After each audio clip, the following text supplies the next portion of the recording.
بسم اللہ الرحمن الرحیم۔ السلام علیکم ورحمۃ اللہ وبرکاتہ۔ امید سحر کے پلیٹ فارم سے میں ہوں ڈاکٹر رقیہ عباسی، اور آج ہم قرآن مجید کے دل یعنی سورہ یاسین کا مطالعہ کریں گے۔ اللہ تعالیٰ ان سوراز کو ہمارے لیے بخشش کا ذریعہ بنا دیں، اور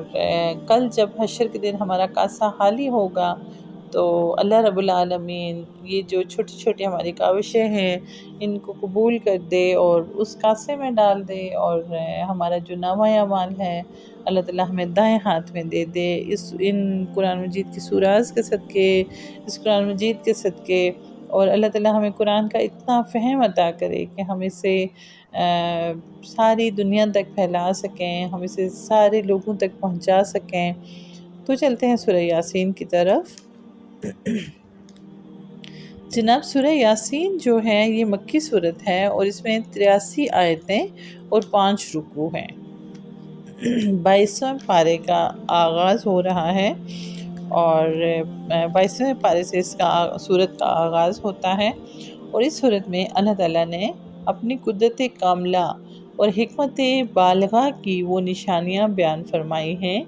جو نہ صرف پوری کائنات میں بلکہ خود انسان کے اپنے وجود میں پائی جاتی ہیں۔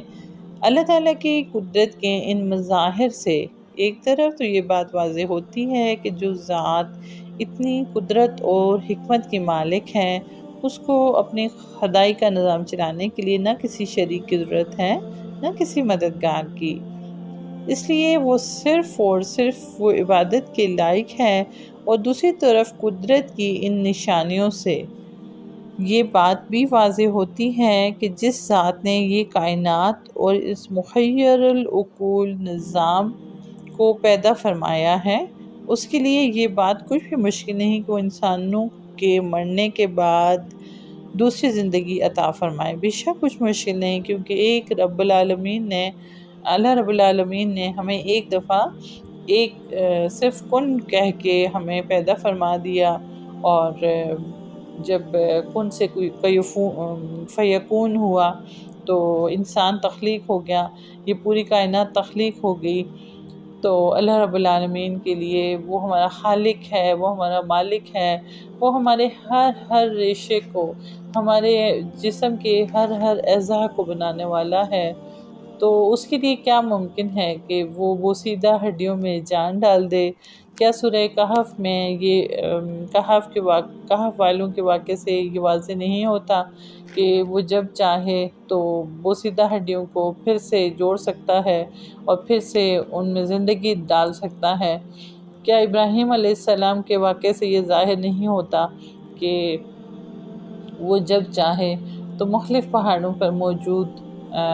ہڈیوں کو اس نے پھر سے ملا دیا؟ تو جناب سورہ یاسین میں اس طرح قدرت کی ان نشانیوں سے توحید اور آخرت کا عقیدہ واضح طور پر ثابت ہو جاتا ہے۔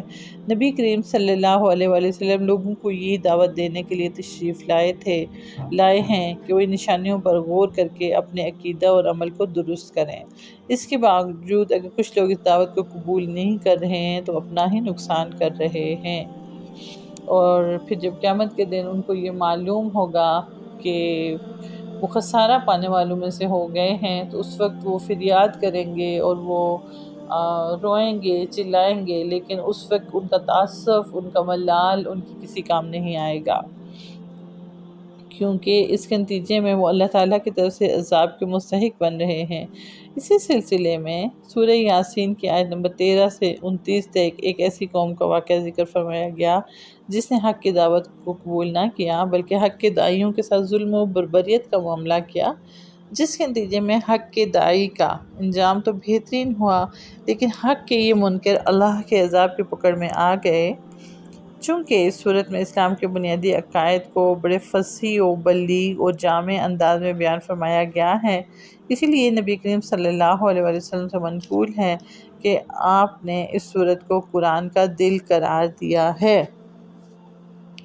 یاسین سے اس صورت کا آغاز ہوتا ہے، والقرآن الحکیم انک لمن المرسلین علی صراط مستقیم تنزیل العزیز الرحیم۔ لِتُنذِرَ قَوْمًا مَا أُنذِرَ آبَاؤُهُمْ فَهُمْ غَافِلُونَ لَقَدْ حَقَّ الْقَوْلُ عَلَىٰ أَكْثَرِهِمْ فَهُمْ لَا يُؤْمِنُونَ، یعنی یاسین، حکمت برے قرآن کی قسم، تم یقیناً پیغمبروں میں سے ہو بالکل سیدھے راستے پر۔ یہ قرآن اس ذات کی طرف سے اتارا جا رہا ہے جس کا اقتدار بھی کامل ہے اور جس کی رحمت بھی کامل ہے، تاکہ تم ان لوگوں کو خبردار کرو جن کے باپ دادوں کو پہلے خبردار نہیں کیا گیا تھا، اس لیے وہ غفلت میں پڑے ہوئے ہیں۔ حقیقت یہ ہے کہ ان میں سے اکثر لوگوں کے بارے میں بات پوری ہو چکی ہے، اس لیے وہ ایمان نہیں لاتے۔ ہم نے ان کے گلوں میں توق ڈال رکھے ہیں جو ٹھوڑیوں تک پہنچے ہوئے ہیں، اور اس وجہ سے ان کے سر اوپر کو اٹھے رہ گئے۔ ہم نے ایک آڑ ان کے آگے کھڑی کر دی ہے اور وہ ایک آڑ ان کے پیچھے کھڑی کر دی ہے، اور اس طرح انہیں ہر طرف سے ڈھانک لیا ہے، جس کے نتیجے میں انہیں کچھ سجائی نہیں دیتا، اور ان کے لیے دونوں باتیں برابر ہیں، چاہے تم انہیں خبردار کرو یا خبردار نہ کرو وہ ایمان نہیں لائیں گے۔ تم تو صرف ایسے شخص کو خبردار کر سکتے ہو جو نصیحت پر چلے اور خدائے رحمان کو دیکھے بغیر اس سے ڈرے، چنانچہ ایسے شخص کو تم مغفرت اور باعزت اجر کی خوشخبری سنا دو۔ یقیناً ہم ہی مردوں کو زندہ کریں گے، اور جو کچھ عمل انہوں نے آگے بھیجے ہیں ہم ان کو بھی لکھتے جاتے ہیں، اور ان کے کاموں کے جو اثرات ہیں ان کو بھی، اور ہم نے ایک واضح کتاب اور ہر ایسی چیز کا پورا احاطہ کر رکھا ہے۔ خواتین و حضرات، دنیا کو اس لیے آخرت کی کھیتی قرار دیا گیا ہے۔ ہم دنیا میں جو عمل کریں گے، ہم دنیا میں جو بات کریں گے، ہم دنیا میں جو بھی ہمارا مثلا طریقہ کار ہوگا، وہ ہم جب آخرت میں جائیں گے تو وہ ہمیں لوٹا دیا جائے گا، اور وہ پھل ہمیں مل جائے گا، چاہے ہم جتنے مرضی طاقتور ہو جائے، چاہے ہم گمراہی میں جتنی حدوں کو چلے جائیں،